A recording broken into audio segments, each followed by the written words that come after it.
All right, what is going on, everybody? Welcome back to another WARCROW stream.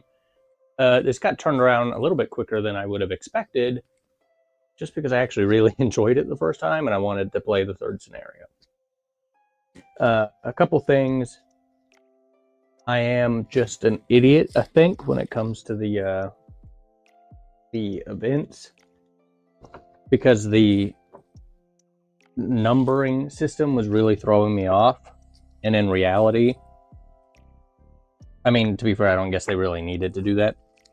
But it's scenario 3, and all of the events are labeled 3- something. But I was like, I just didn't know what the first numbers meant. So I was putting way too much stock into something that literally wasn't relevant in any capacity. But we figured it out, so that's something. And I still don't really, I don't know if the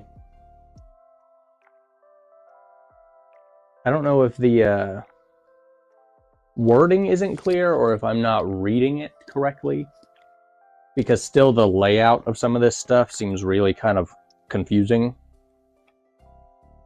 Because it says like red objectives, only spellcasters can interact with it with the event 6 marker, which like I don't know what the event 6 marker is. I watched some other people play through this to try to kind of figure out how this was going to work. So I kind of have an idea of what it is. But this book, I don't feel like it really tells me what the event 6 marker is. So I don't really know. But, and then also like the military points, but then it's talking about like only the spellcasters can interact with the red ones with that marker, but like do you still get points for contesting it and controlling it? I guess, I would assume so anyways. Get a couple more of these little fog tokens out.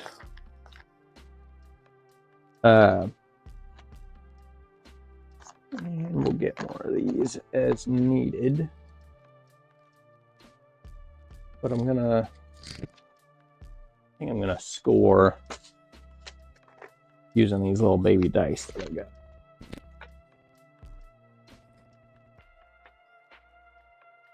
So we'll just put these as arcane and military points left and right, respectively.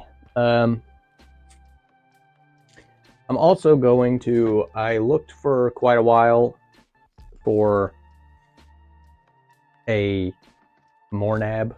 I'm going to call it a Morab. That's where we're going. I looked for a little while to find a model that I could get in print, because I have no idea when the pre-ordered version or the Morab from the board game, because I actually saw on the roadmap that they do have a specific Morab card pack that you're going to be able to buy. So for the meantime, because it's close enough, we're going to use a Rat Ogre from Age of Sigmar, because his base is almost the right size. And he's just going to sit on that base, because I want something to represent it, and this gross rat mutant thing I think will work just fine. I just don't like the idea of just having a token moving around. Because we're also going to try to play with the Morab this game. I'm going to try to play as many new things as I can in this third scenario for the sake of it. Again, I will absolutely get things wrong because I've only played 2 scenarios. And I also got the full actual rule book printed and sleeved and stuff, so I have all the full correct actual rules, and I labeled just a couple things like actions, stress related stuff, magic stuff, and terrain rules. Now I don't think terrain is really going to come into play a whole lot, just because it's, you know, how are you fighting, how's terrain going to affect you in melee? But like, I guess if the Hetman's going to shoot, you know, maybe there's a fence or something that my guys happen to be behind, so we'll have that just for reference. And we got more coffee because the throat still is bugging me. So, and a plus for everybody involved, I have my glasses. So that is good. Let me check something real quick.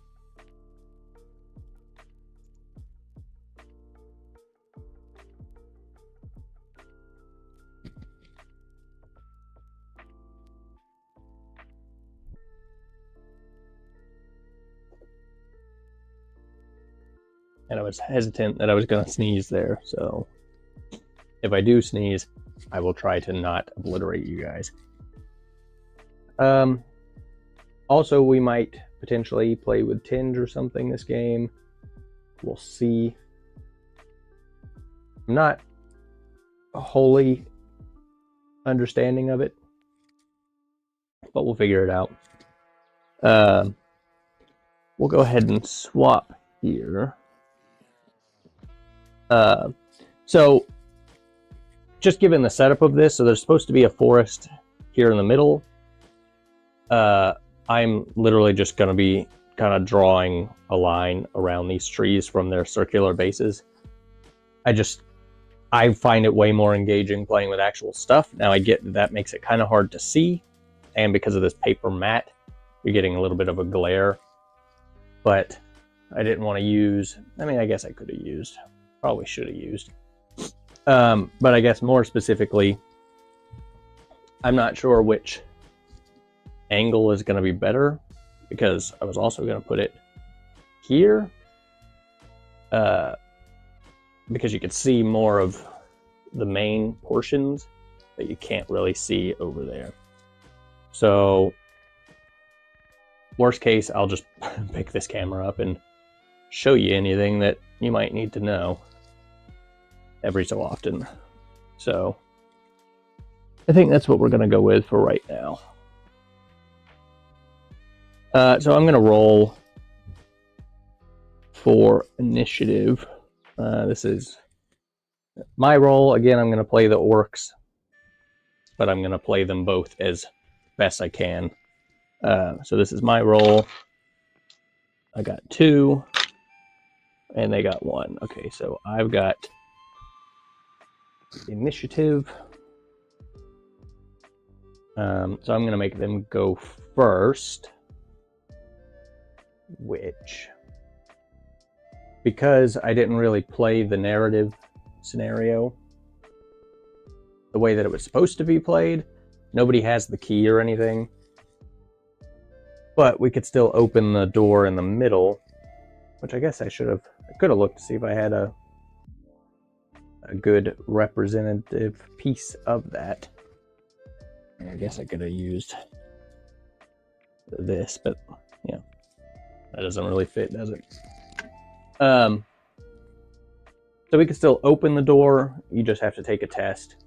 Also, I have the round tracker set up over here with, at the end of the first turn, the fog's going to go off, I think. And that is 3 orange dice. So we'll see how that goes. But given that the spellcasters have to interact, only spellcaster characters can interact with this marker, which is the blue one. So the magic folk have to get into the middle and try to open this door to get the Heart of Winter, I think. But then that will also prompt the Morab to spawn. So I think, how many turns? 3 turns, 3 rounds. And I guess before we start moving, I am running just the same standard 4 units. I don't have anybody joined into anything. Thought about putting the Wise Main in the Orc Hunters just to try that element of stuff, but I figured just for the sake of it, I'm just left them exactly the same. I also looked into the Beyond the Winds of the North box, because I was gonna maybe order that, It's out of stock everywhere, so that is both a good sign and both disappointing. So I guess I'm going to go with the mage.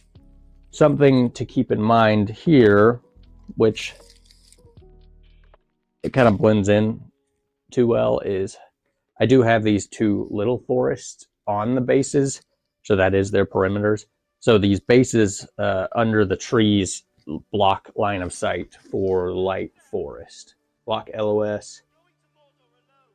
And I guess has cover when you're attacking in it, so just anybody who's standing within it has an extra black dice. I don't entirely understand how that would work in melee. This doesn't really. Units adjacent to this terrain can benefit from cover for a ranged attack. So I guess if I was standing right next to it but not in it, and I shot at them, they would still get cover. So it doesn't affect anything in it, but you can't see through it. So with that in mind, we're going to go with the Herald, and we're going to get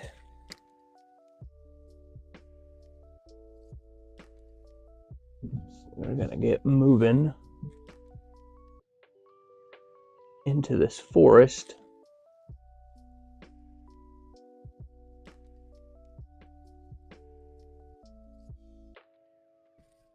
And I think, because at the end of turn 1, I'll just go ahead and get into contact with this door. So I can't see him or shoot at him. Or, well, I mean, or I guess I could shoot at anybody. And we'll go ahead and pop his token down on him. So he's going to get hit by the fog, actually. But I don't want to get hit by the fog. So I think I'm going to just give him the door. Because the fog hits anything within 10. So I can get kind of close. I think kind of want to get the Wrathmane moving toward it. Although I didn't get to do much of anything with the Evoker. But maybe it'd be better. 8 strides or 14.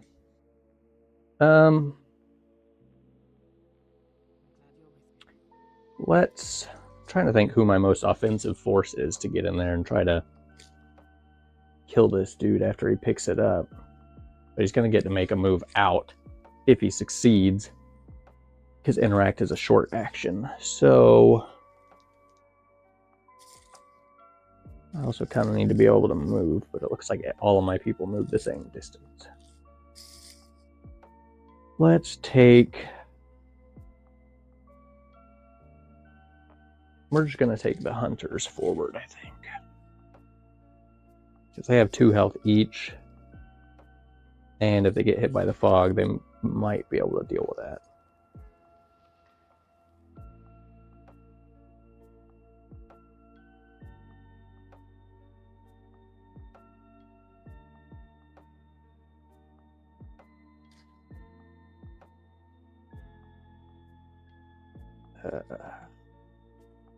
I guess if we're getting hit by this, there ain't no point in being timid.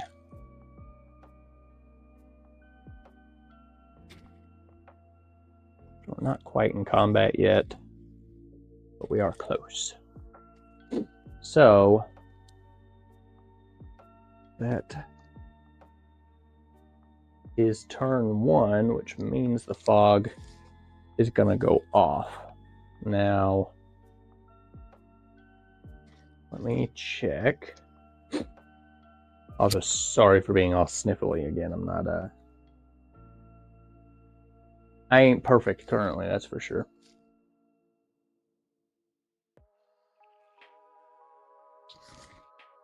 Place the fog marker in position 1 of the turn tracker.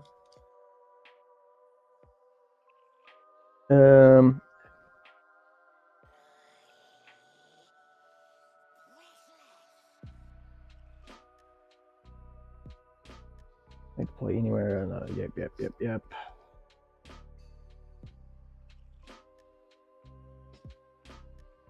During the no one gets left behind phase, any spellcaster characters that have not activated may exchange their free movement for manipulate the fog to move it, to displace it away from them. That's kind of interesting. So the fog, all units within 10 strides.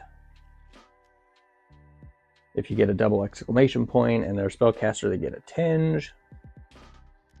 Once the rolls are made, the player with the initiative may place a new fog token 10 strides from a fog marker after advance the event marker 3 turns. So, Monsieur Spellcaster,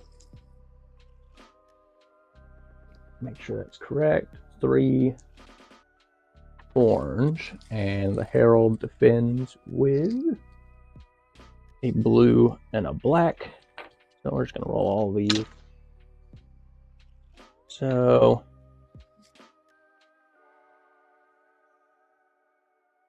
he takes a wound, doesn't defend anything. And I'm kind of curious, like, does it have to be like the double exclamation point roll, or just I need 2, I guess?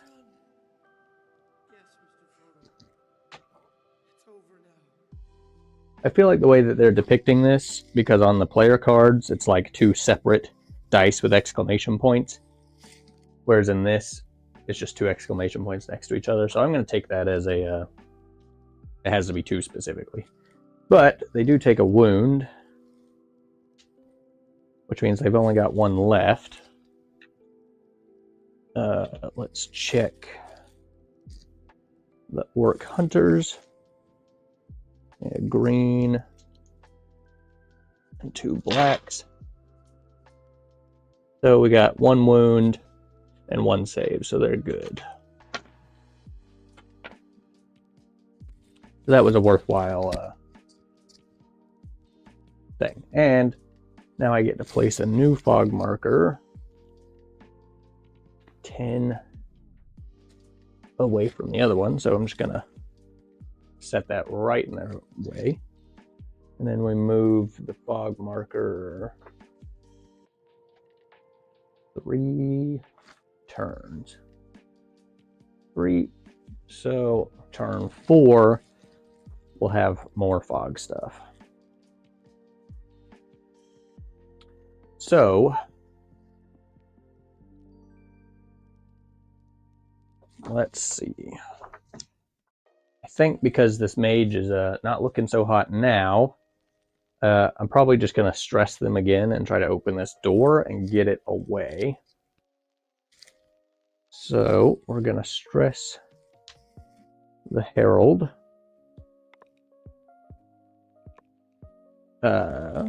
And we are going to touch the door. Make a willpower test facing 2 black dice. These dice are considered a tinge roll. Before rolling dice, you may spend 1 command token to add 1 hit to your roll.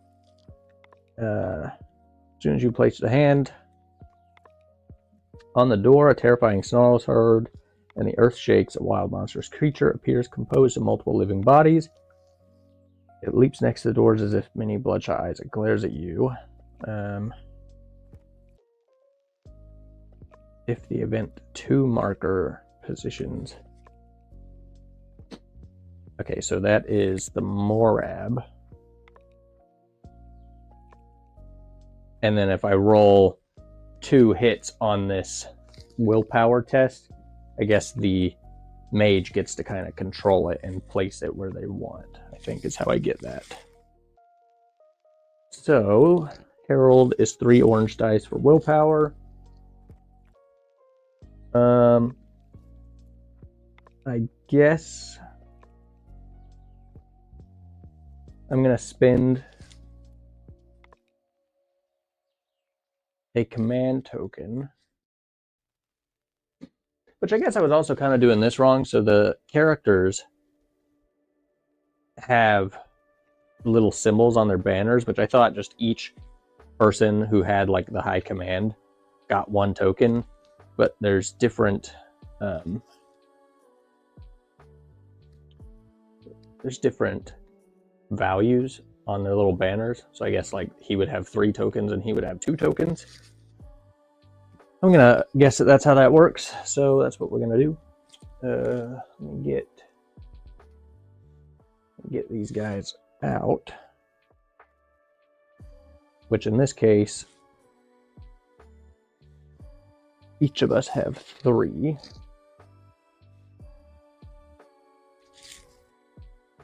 So we're going to spend one of these, and does it just add a guaranteed hit, or does it add a dice?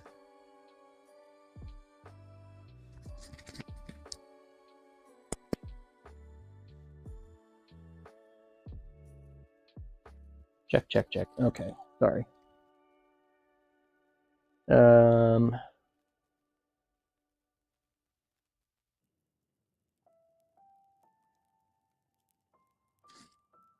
May spend 1 command token to add 1 hit to your roll. So I guess it doesn't add a dice, it's just 1 guaranteed hit. So we'll just set that there. And then we're rolling against 2 black dice. So that is 2 successes and 1 defense.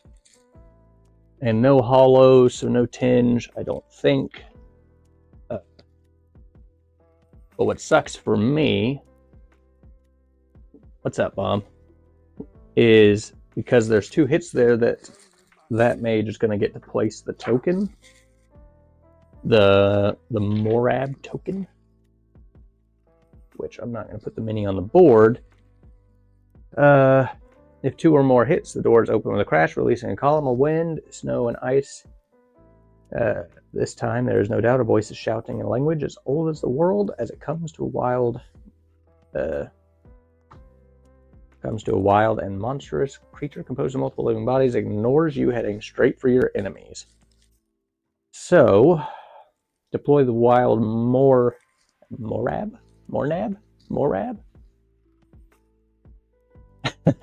Thanks for the sub, man. Marker 1 position ahead of its current one in the turn tracker. Didn't I say something about placing it in a forest or something?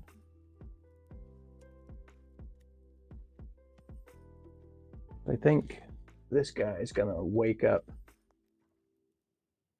in 2 turns, which is the same turn where the fog's going to go off.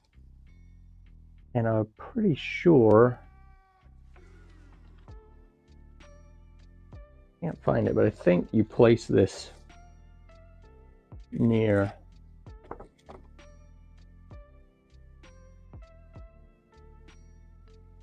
light forest, I thought.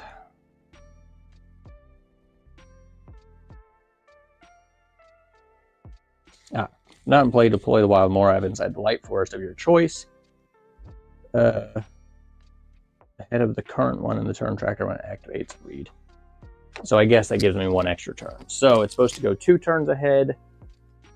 I guess now it's going to be on turn 5 of 9. And we're going to place this here, which means I need to get these guys out of here.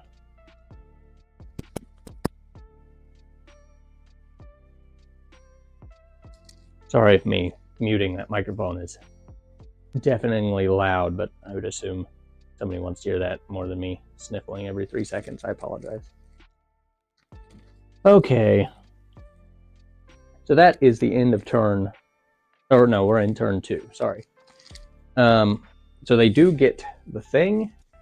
The Heart of Winter. It's a stone with veins of pure auric alchem, the purest you've ever seen. What you heard were not heartbeats, but vibrations emanating from its recesses.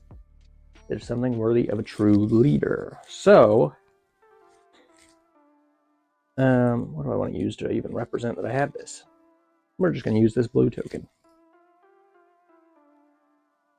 So, we've opened it. The Morab is out. I have the thing. Now I need to try to run away. And at least when I die, drop it where somebody else can pick it up. And if he does die, spellcasters are the only people that can exit the field and guarantee that they get it. But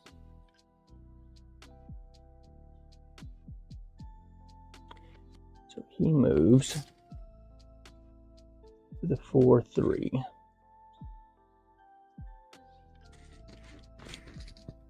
Ooh, the struggle of immersion. Okay.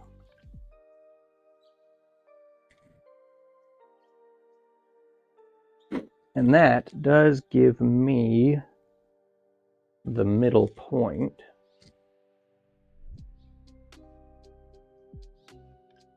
Yes, I'm going to be red. So if I still have that at the end of the round, which I think I will get something point. So I need to try to get, what's the distance on this guy? Which is also weird, at this point in the thing, they have the Morab card in Spanish, but they don't have the English version, so you have to flip back to like 26 or whatever to find the English version. 26 is 26. So wild can become the target. Finishes advantage marker 2 positions. So the Morab only attacks every 2 turns.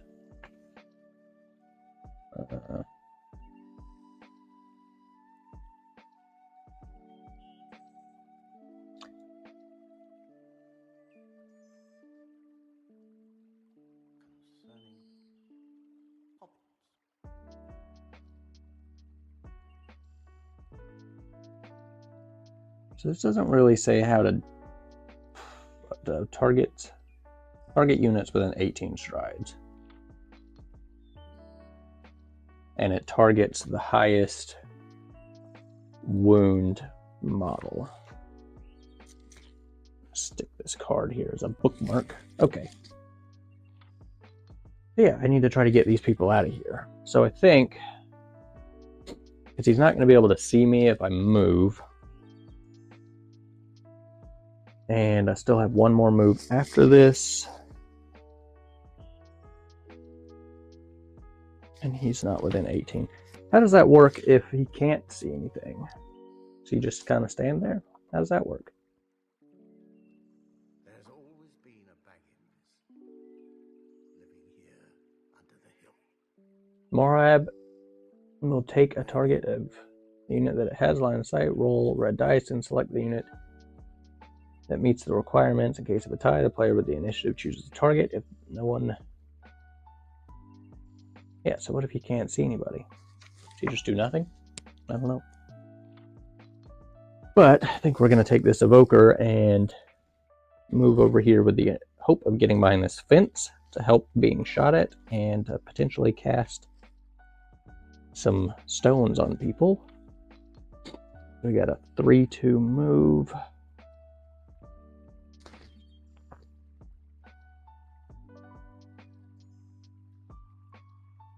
Yeah, so we're just gonna hop right into that fence. That is my second activation. I'll put this here. Now there, or is that turn 3? Yeah.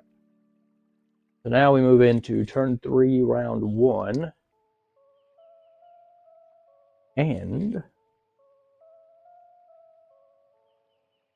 I think the War Surgeon will be able to heal that wound with the passive during No One Left Behind. The Hetman, I think the Bucklermen probably want to get up into the mix soon. I have to go around this person.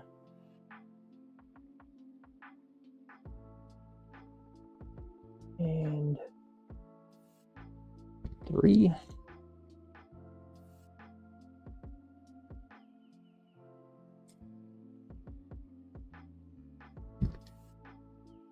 That's a double move for the bucklermen. Now, I kind of want to charge them with my hunters, but then I'm going to end up in both fogs, which I didn't even think about that until just now. I guess you'd get hit by 2 fogs, wouldn't you? Or is it just one? Is it like a blanket? Maybe it's just a blanket. You don't get hit by both of them.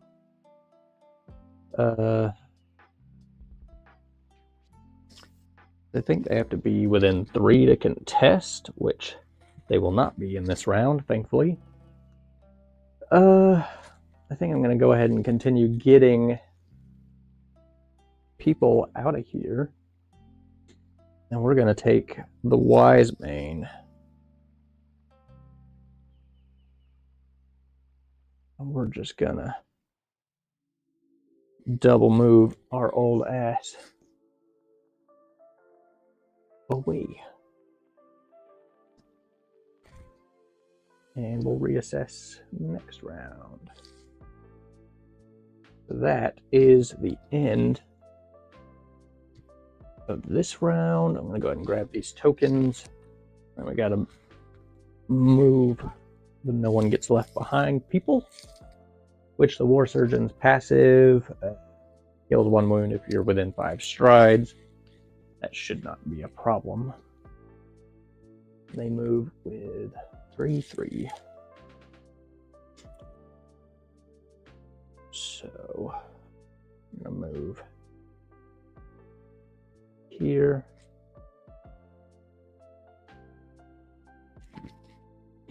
My goal with the War Surgeon is to play them as kind of like an AoE support, just using that passive at the end. But that will get rid of that wound. This one suppression will go away. And I've got to move Albork.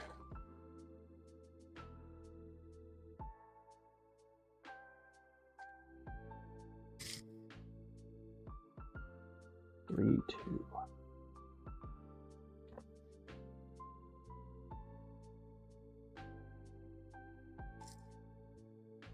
Oh, and the Hitman. Or Drago. Almost forgot about Drago. Actually, all right. So let me try to mute this in a way that won't deafen y'all.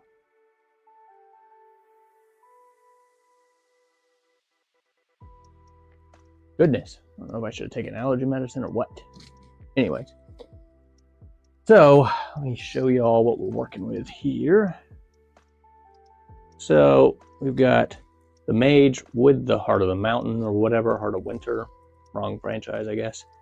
War Surgeons here, Bucklerman, and Drago. Here we've got my spellcaster, the Wise Mane, the Hunters, and Albork. So that is kind of the fight that is about to start, going into round 2,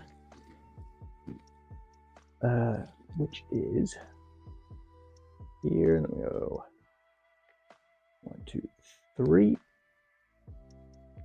We are moving into round 2, turn 1, which means initiative flips because I have the Arcane, which at the end of each round get 2 Arcane points if your company controls it. So actually do this using little dice to keep track of this. So we got a blue and a red, and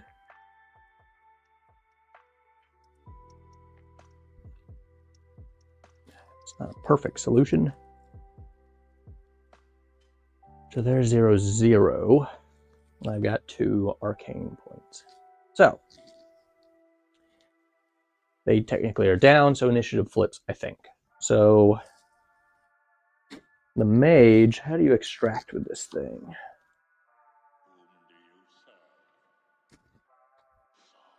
If they come in contact, character can perform escape, spend 1 command token to remove from the battlefield spellcaster and the event 6 marker. This character is considered a survivor and does not count as a casualty for the opponent. So I can escape, which I think... Do I try to go to this and potentially get intercepted? Because I have to... and it's a long action, which means I need to end on an objective and live long enough. I think I am going to work my way toward that objective, but not this turn. So we're going to move and I think cast a spell.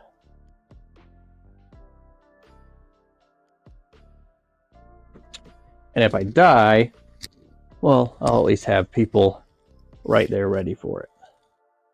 So we're going to move and we're going to cast a spell on my wizard, on the evoker, which I think I might actually have to modify this to get the distance. Yeah, we're just in distance if I modify. So we're going to cast a fireball, which is going to add 1 black dice.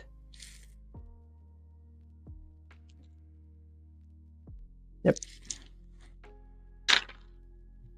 So I think we're all good. I think only the black dice can do tinge, so I'm not worried about that. But that is 2 successes, no blocks, so we can cast the spell. And that is a red, an orange, and 2 yellows. That is 3 hits. Terrible. And I defend with a red and a black, but since I am behind this fence, I will get 1 black dice for cover. So we got 1 black for cover, 1 red, and 1 black. So unfortunately for me, that is, I think, me dead. But in my benefit, yeah, because I take 2 and I have no switches. So yeah, this evoker seems incredibly poor. Maybe that's just me, I don't know. But I at least deal a damage in return, so Crossfire Herald gets a damage. The evoker has died without doing anything. Same as the last game. Tragic. Alright, my turn.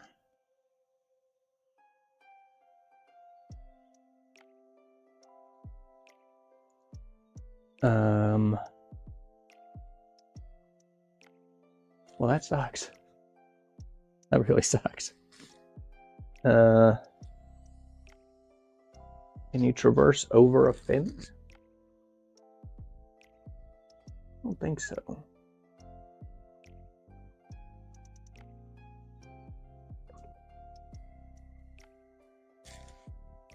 Yeah, I think I can move over the fence, but I'm not in range anyways because I think I was, yeah. So, kind of need to get to the wizard though, especially now. And he's only got 1 wound left. If I could get there, but I don't have the range to do so. What sucks is I can't even take Albork over to get that because he doesn't have any conquest value. But if I take the Wise Mane, I'm going to open myself up to be charged by Drago, and we know from the other day's stream that Drago can beat yo ass in melee, so I don't really want to do that. I think we just take the fight to the Buckleman and see what we can do. Now I know I'm in range because it's 10. We're just gonna get in here best we can. Try to get these dudes. Hopefully I could win and push and get them further away from this objective, because at this point probably how I'm going to win is off of points from this middle objective. But I've got to keep them off it for the next round. So we have charged. That is 1 red, 3 orange, and a yellow. That is 4 hits. And enough to give them vulnerable. I think I'm going to stick with that. Well, we'll roll their defense because I can decide afterwards. So their defense, because they are known to not take damage at all. We got 2 greens and a black, which they save 3, which means they take 1. They take 1 and get vulnerable. Now, if I'm rolling just for, I mean, maybe I get 1 more, but that seems like a pretty good roll. So I think I'm just gonna stick with it, and they're gonna take 1 and vulnerable, and hopefully we can do something with them shortly. But I'm going to push.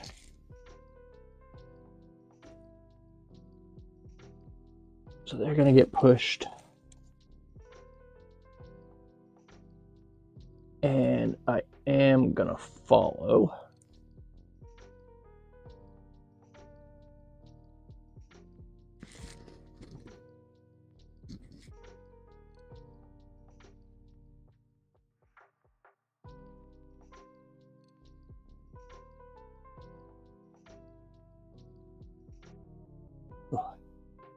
Okay.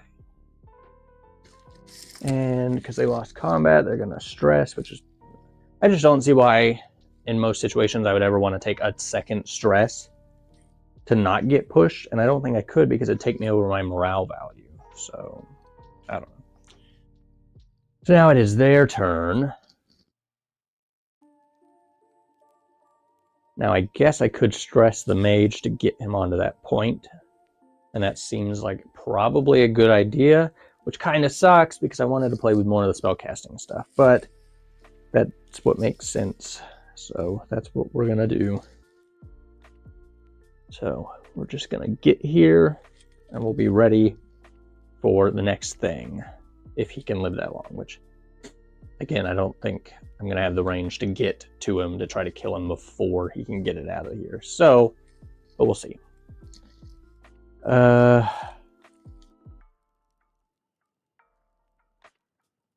Let's see. Actually, this is the start of turn 4. Yes. So this is turn 4, round 2, and the fog will go off at the end of this, which that mage was the first activation of that. I wonder... kind of want to try... I think I will. I'm going to stress my hunters. And I'm going to go with them again. Because I need to damage all of them. So we got the same thing. 1 red, 3 orange, and a yellow. That kind of sucks. Let's roll the defense. So 3 saves. I have 3. Now I could get rid of one of their defenses so they take another wound, but I think, oh well, no, because I don't have charge this time. So because they're vulnerable, we'll get rid of 1, so they'll take 2, or they'll take 1, 3, yeah, they'll take 1. So that, at least for me, is 1 dead model, which I guess stops the surgeon from being able to heal that wound off. And we're going to push again.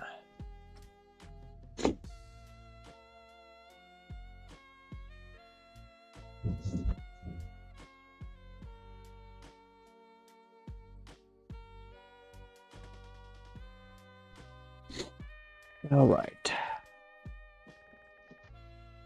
And now that puts them at 2 stress.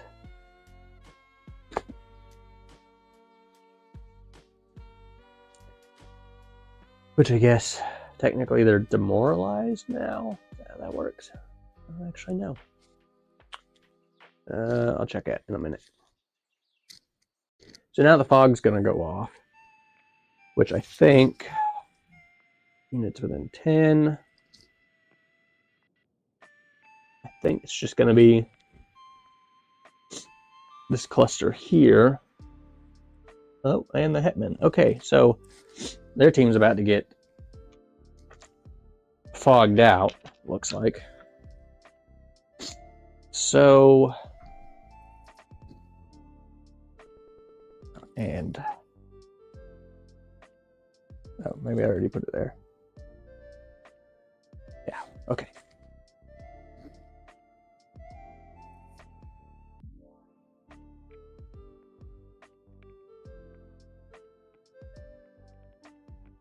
Okay. So, what do we got? What do we got? So the fog is 3 orange. We don't have any spellcasters, so that doesn't matter. So, we'll start with my hunters, because why not? And they get 2 blacks and a blue. That's 1 damage. And I have no saves, so the wound on my hunters. Let's go with the bucklermen, which I'm sure they'll take nothing here. Yeah, so 3 damage, but because of this exclamation point, they save all of that. Bucklermen are the worst, I swear. And the war surgeon. Oh, and I still got to do the Hetman or Drago. 1 black dice for the war surgeon. Nothing, they take 2 wounds, which actually kills them. So the war surgeon has been choked out by the fog, which is hilarious to me. And Drago. 2 blues and a black. So we got 1 and a save. So nothing else really matters, I don't think. So yeah, just a switch for 2 exclamation points, which is, oh no, it's just attack. So a wound on the hunters, and the war surgeon has been taken out by the fog, which is pretty funny. So now we go 3 turns, and the person with initiative gets to place another one within 10. Which, if it was me, well, I still have the last fog token, so I'm just going to use this suppression token and place this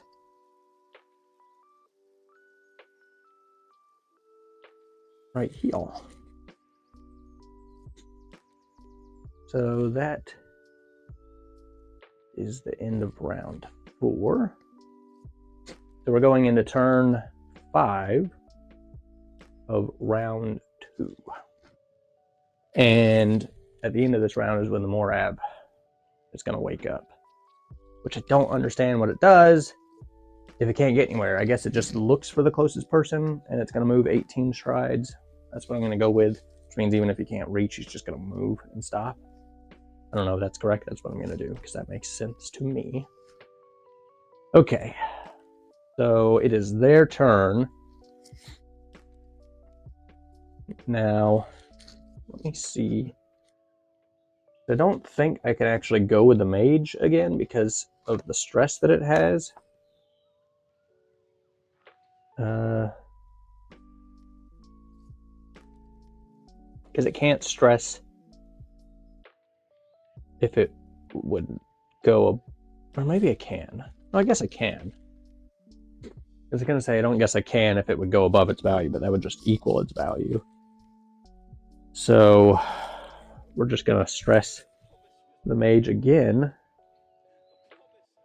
And that is going to let me escape.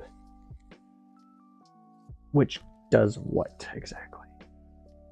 And that's going to cost a command token. Tell them to get the hell out.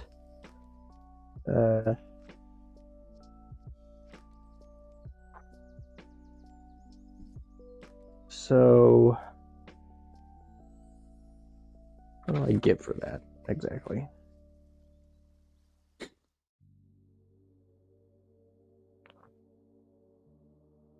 Okay, well, they're going to get an arcane point because their caster is going to survive.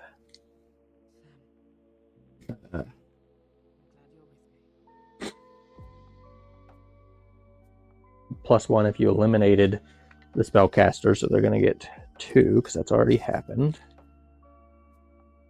1 arcane point if your company has the event 6 marker, which they do, so they're going to go up to 3. I know this is at the end of the game. I'm just tallying it up now because that stuff's not going to change. I just need to know that all 3 of those points so far don't affect anything. Right now, the only scoring points are round base, are the middle point. So, as far as initiative goes. Okay.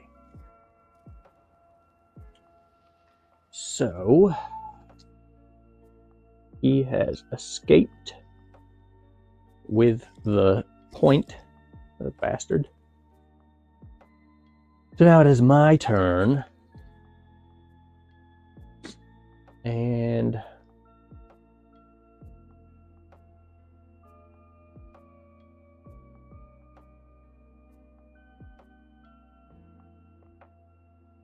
really want to go toward, let's just bring the wise man in. Or Albork. Let's go 3, 2. So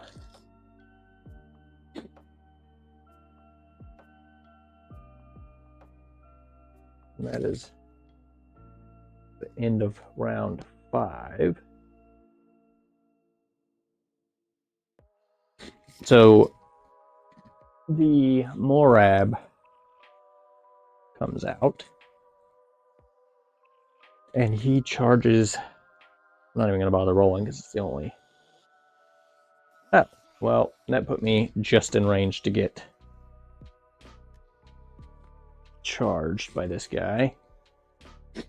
And he attacks with a red, 2 orange, and a guaranteed hit.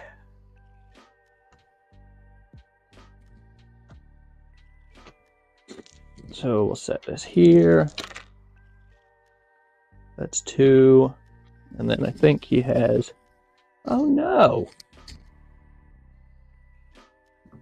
So with a hollow, he just inflicts a wound. And with 2 exclamations, I get disarmed. So that's tragic. And we're gonna roll 2 blues and a black. And I'm not stressed yet, but I'm probably about to be. Because I'm going to lose this combat, I think. But if I roll a red... Oh, shit, no, because he's got 4 wounds. Yeah, so I'm going to have to stress here. And well, yeah. I'm going to stress and get this extra red dice. And we get 1 guaranteed hit back on him. So if I could also kill him at some point in the game, that's good points too. So that's 2, and I do 3 damage back. I have 2 switches, which he doesn't have any. So I save 2, take 2. That puts me at 3 wounds, which is pretty good. And I actually did 3 wounds back. Well, I guess I gotta... Well, how does that work, actually? Because if I just do wounds back in the roll, that just happens, I think. It's not like he rolls defense on those 3 wounds. Because I think it's built into the roll, so if he had defense, he would roll the defense. So yeah, I think he just takes 3 wounds. Which he has 6. So it's not like he's hurting at all. So he took 3 wounds. And I took 2 wounds. So actually, I do not get stressed from combat, which is cool. Does that mean that I could push him? Can I push the Morab? I'm gonna. Well, no, because he doesn't have a move value, so I can't use the first of something he doesn't have, I guess. Okay. And now that moves 2 turns for when he's going to activate again. So Alborg's in a fist fight with a rat. My evoker's dead on the floor as usual, the piece of shit. Their mage is sipping tea, eating fucking fish sticks somewhere. Bunch of shit. But I do think... Oh, well, no, we're not in a round yet. So yeah, they go first here. I think I'm gonna move up and take a shot, because I do get at least 1 guaranteed hit with Drago, and he hasn't done anything this game, so 2 and 3, and we're gonna shoot. So we get 1 guaranteed hit and a yellow. Does that do anything for him?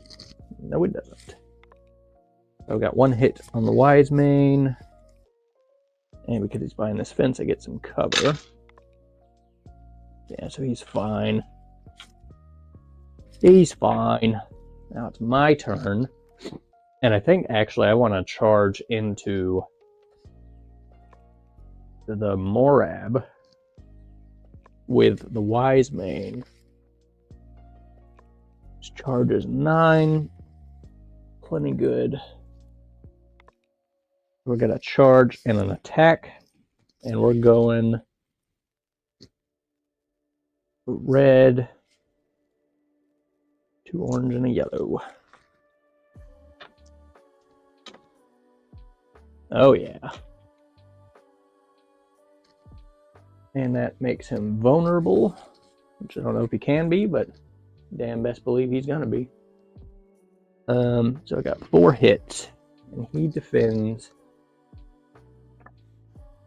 with 2 black, a blue, a red, and an orange. 2 black, a blue, a red, and an orange. We got nothing. 2 wounds coming back. Does he convert hollows? He's not elite, so I'm gonna guess not.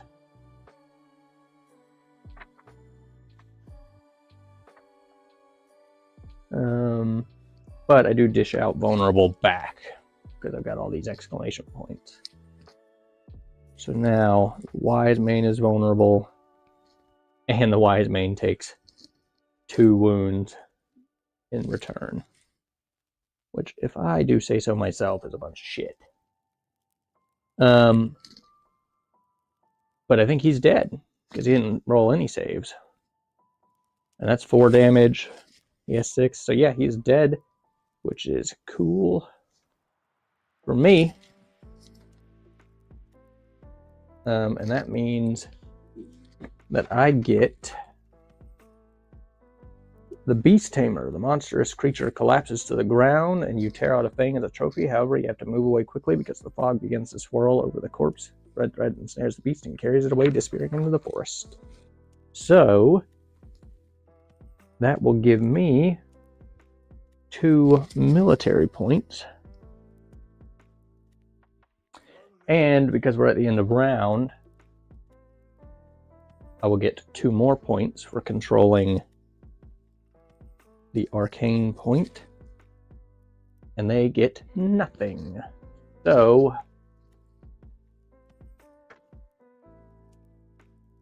let me get all this out of here. Move this to 9. So we will be going into the last 3 turns, which at the end of round 2 of 3, the Evoker's dead, the Hetman is pushed up. This has turned into a little bit of a stalemate. And these 2 guys just teamed up to take out the big creature. And actually, this is looking pretty good for me, if I do say so myself. But if you guys would give me 1 quick second, I will be right back. I need to go eat. So, give me just a second, I'll be right back.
Okay.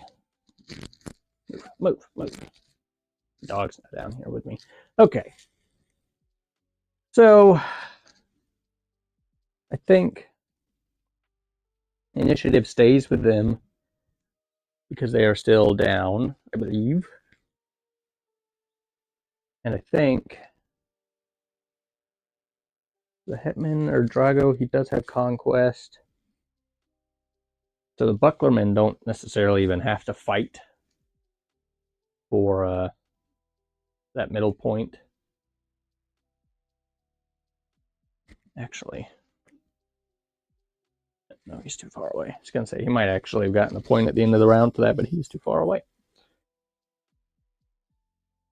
So,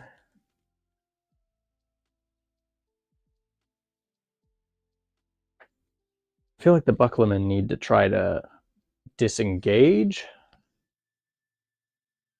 and get to that middle point. So that'll put a 5-1 to a 4-2 at the end of the round. Don't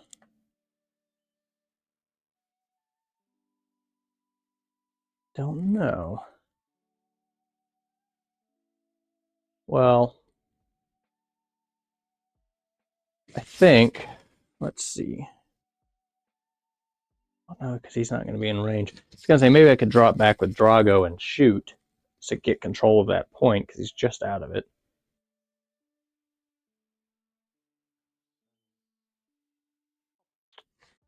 Well, I guess, actually, you know what? With Drago, his first action, I am just going to move him. Because that will contest it. And that will give that to them. And then I think I can run away from it. And then if I want to do something with him, I'll just stress him afterwards. So he just double moved, but he did a move, picked up that objective, and then went ahead and moved away. Now it's my turn. I kind of want to go, because I need to keep the bucklermen as far away from that middle point as I can get them. So I think I'm going to go with the orc hunters. Oh yeah, let me remove the stress. That doesn't matter, he's gone. Remove some of the stress from these guys that got it last round. And also if I can put it on them, if they get any stress, then I think they are demoralized. I'll have to check that. So we're going to go with the orc hunters. Hunters, huh? Like that. And we're going to attack the bucklermen.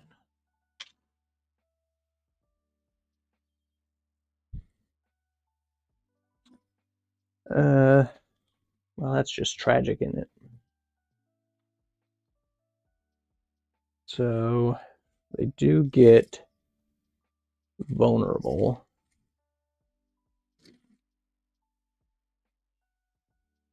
And then I'm sure that they will roll 3 saves. No, how about 4 saves just to shut me up. So they're good. So that puts us, yeah, Drago went, Hunters went, which means that the fog's going off, and, well, he's dead, so I'm going to say, and the Morab would show up, but he dead. So the fog goes off, which I think is going to hit everybody on the field at this point. So let's start with the bucklermen, shall we? We got 2, they saved 3, so the bucklermen are good. Let's go with the hunters. Need a black, 2 black and a green. We got 2 hits, 2 saves, so the hunters are good. Which is everybody over there. And then over here, everybody is getting hit by 1. So we'll start with the wise mane.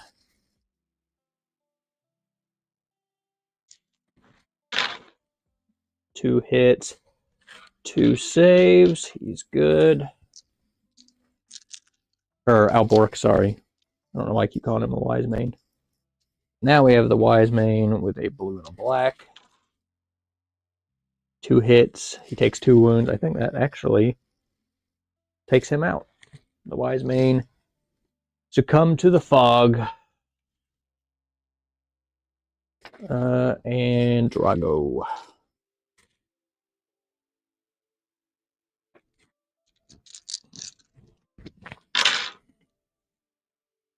One wound, 1 save. Okay, well, the wise mane fought his valiant last fight in killing the Morab and then choked to death on some smoke, which is pretty funny.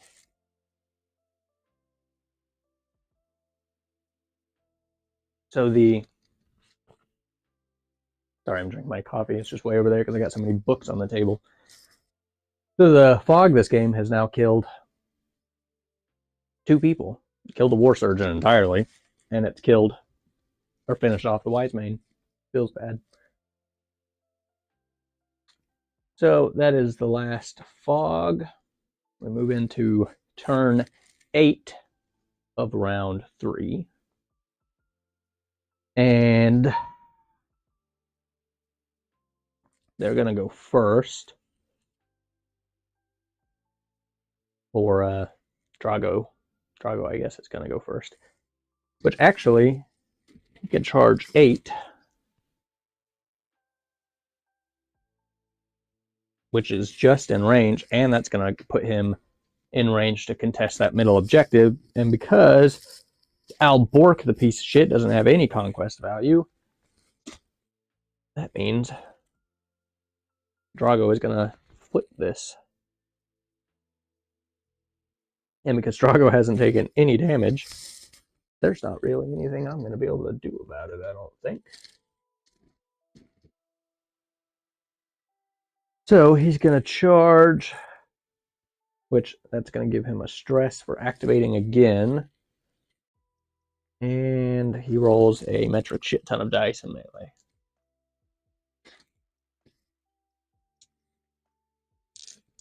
Ooh. And a green.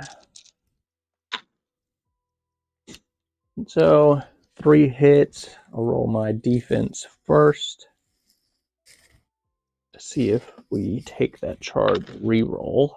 So he's got 2 saves. And because I got 2 solids, I'm going to cancel 1 save from your target, which I guess would just be this, and add a hit to my roll. So that would have me taking 1 damage and him taking 1 damage. Now, do I take the charge reroll? Try to get more than 3? I guess he probably would. Ooh, he probably shouldn't have. So that still goes away. He's only got 2. And he does have enough to give me vulnerable. Vulnerable. And so now I don't take anything, but he does take a damage. So I would have thought that rerolling that would have been a good idea, but nope. It just kind of had him take a damage instead. And now that gives him an extra stress because he lost in combat. So cool. Works for me. Now it's my turn. Well, I guess actually, since I won in combat, I guess I could push him. Okay,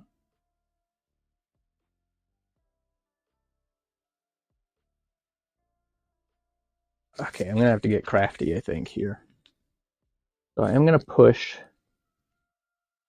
Drago. I'm just gonna get him away so he's not on that objective. That puts us.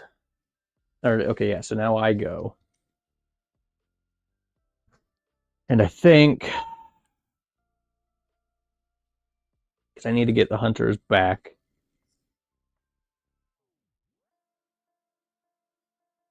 I need to get the hunters back to grab that objective back. But if I do that, then the Buckleman could just go next round. And I think follow up. Oh yeah, they could get in range, so I think I'm going to have to try to kill them and push them this round just to get them away and then stress to activate them again. So that's what we're going to do. We're going to go... The hunters are going to have to do everything, I think. Although I'm not going to be able to go with them again, because this puts them over their morale, I think.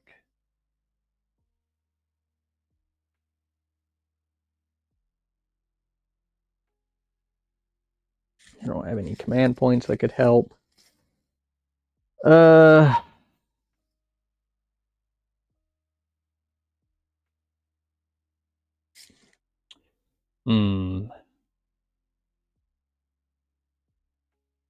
you, Alborg. Why don't you have any conquest?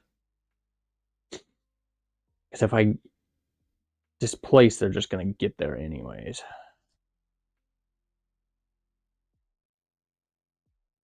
So this might just be a fight anyways.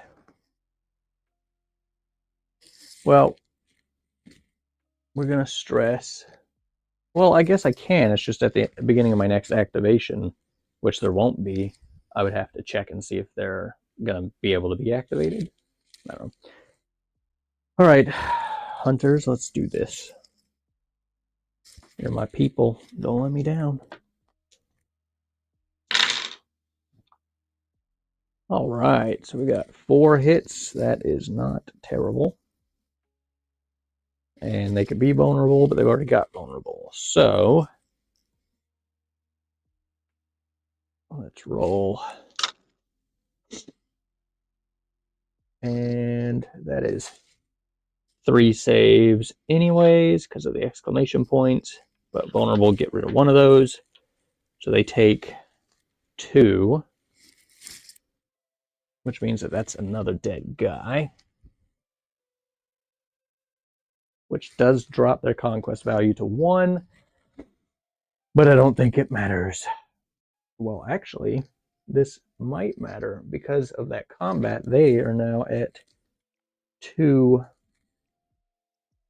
morale, which means that they might not be able to do anything in the next round. And we're going to push.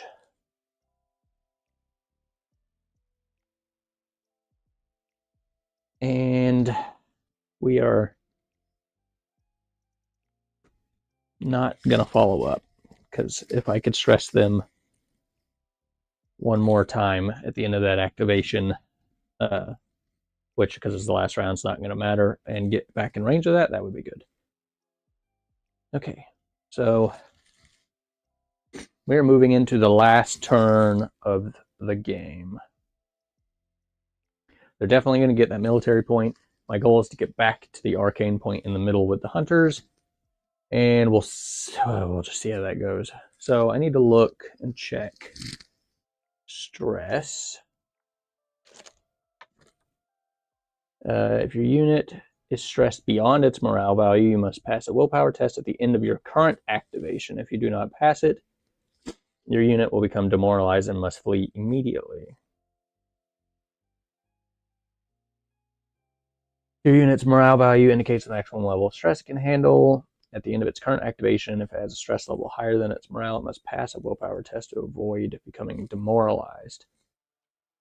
Does that mean that they can go, even though they're already? As long as your unit's stress equals its morale value, you can only activate it to perform the rest action, which means that they will not be able to do anything, which means I am free to leave them alone, because they're not going to be able to get there this round because they are now past their morale value. So if they activate, they have to rest. Although Drago can go again, which means I'm not going to be able to contest that objective because Drago's just going to get back unless I try to melee combat him and push him away again this round, which I could try to do. But Drago is just going to try to dive dive in to die on this hill right in the middle. So the hunters have a charge of 10, of which I am not in range for. So yeah, because Alborg does not have a conquest value. I think I am SOL here because I would need to get into combat with him to push him off that objective, and I can't do that. So I think just out of spite, his Alborg's disarmed. There's no point in me going after Drago, I don't think. So I'd get rid of one of my dice. Alborg's command points are just terrible. They're just not good, I don't think. I mean, they'll be better once you have like the Beyond box, so you have some of the Varank or whatever, but like in this starter box, using the named version of the hell are these people even called? The Wrathmane.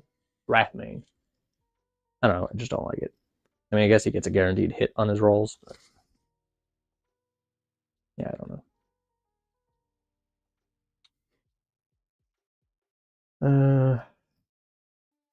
Oh, and I guess that wound that I did Drago was kind of wrong. I think I used the offensive switches for that.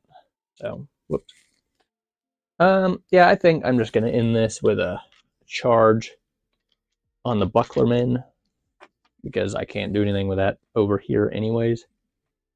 So they're going to get stressed again. They're going to charge. And we're going to try to take out as many of these guys as we can.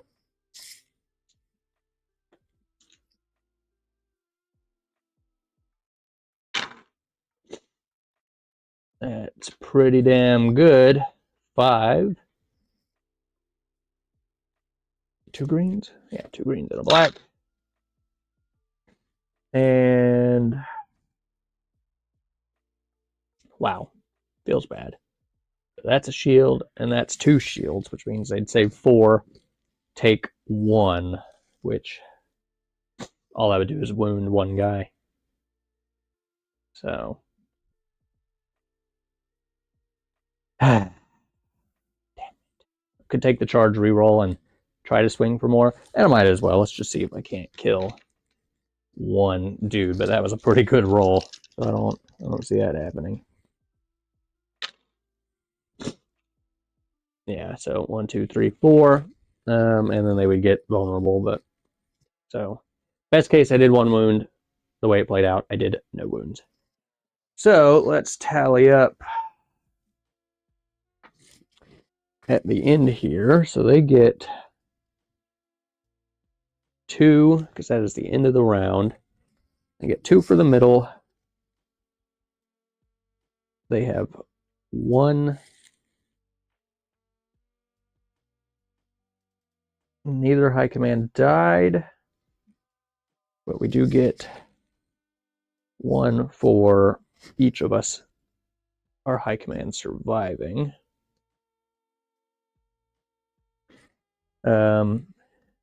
Nobody's demoralized because nobody went. So, 1 military point if your high command survived. Yep, 1 if you eliminated them, which we didn't. 2 military points if you got the Beast Tamer, which I did. 1 arcane point if the character spellcaster from your army survived. Mine did not. Theirs did.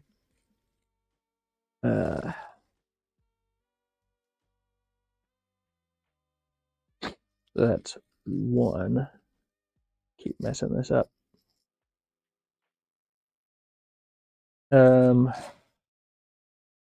Yeah, so they get 1 for the spellcaster, 1 for eliminating my spellcaster, 1 for escaping with the point, and then 2 for the end capturing of the thing. So that is 5-2 for the hegemony, and 4-3 for the Northmen, which means that this game was a tie.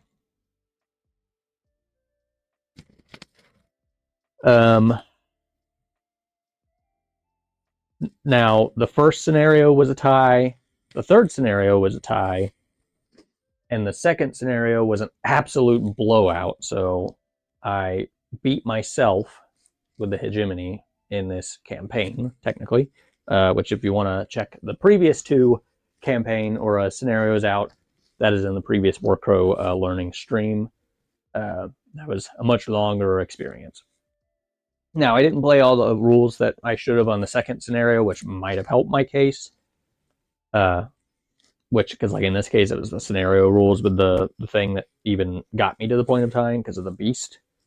So, but we did kill Bucklerman. That is an accomplishment on its own because those assholes don't die. Drago just snatched the tie at the end. Honestly, the same as the first game. They just barely snuck out a tie because he was able to grab this and contest that middle point because for some reason a high command Albork doesn't even have one conquest. I don't know. This scenario I think was the most fun. I wish the spellcasters weren't so squishy. I get why they are, but like with having the War Surgeon, it helps the Herald a lot, whereas like the Evoker typically just folds if they get looked at. I have yet to even cast anything with the Evoker in either game that I've used them, so that kind of sucks. But I understood a little bit better the flow of the events on the round counter. This go around, no tinge, so I still haven't really gotten to mess with that. I played with some terrain this go around, and the Morab, or in this case, a Rat Ogre, was pretty good. I like the dynamic of having a neutral third party in a versus setting. It's just kind of interesting. I think it adds another flair, and you could potentially add multiple of a neutral third party to really mess things up. I am interested. I think the rule book actually has, yeah, it's got a couple kind of game types, I guess, in it. Looks like it's got 3. It's got some fog stuff. Yeah. So I'm really interested actually to see what they do with this going forward, because I do think the narrative side of it, or the kind of the changing of the gameplay from round to round and turn to turn, is really interesting. So we'll do one last quick sweep over Drago stealing it, and kind of where people ended up. Their mage escaped, which is just the worst. But that is going to do it for this one. Again, I don't know when the next thing is going to be. I think our plan is to do Star Wars Legion next weekend. So we should have 2 actual humans in here for that. And that's probably going to be Empire versus Republic. I'm going to try Obi-Wan. I've never used him. I don't know when the next one of these is going to be just yet, just because I am kind of limited in what I can do with just what I have in the starter box. But I do actually really enjoy this, and I want more spellcasters, because the spellcasting in this game seems really cool and dynamic and interesting in that way.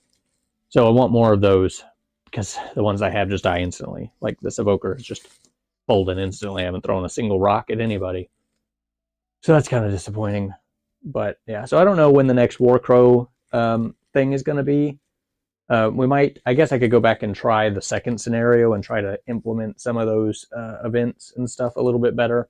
Maybe try some more terrain on the board just for the sake of playing with the terrain rules.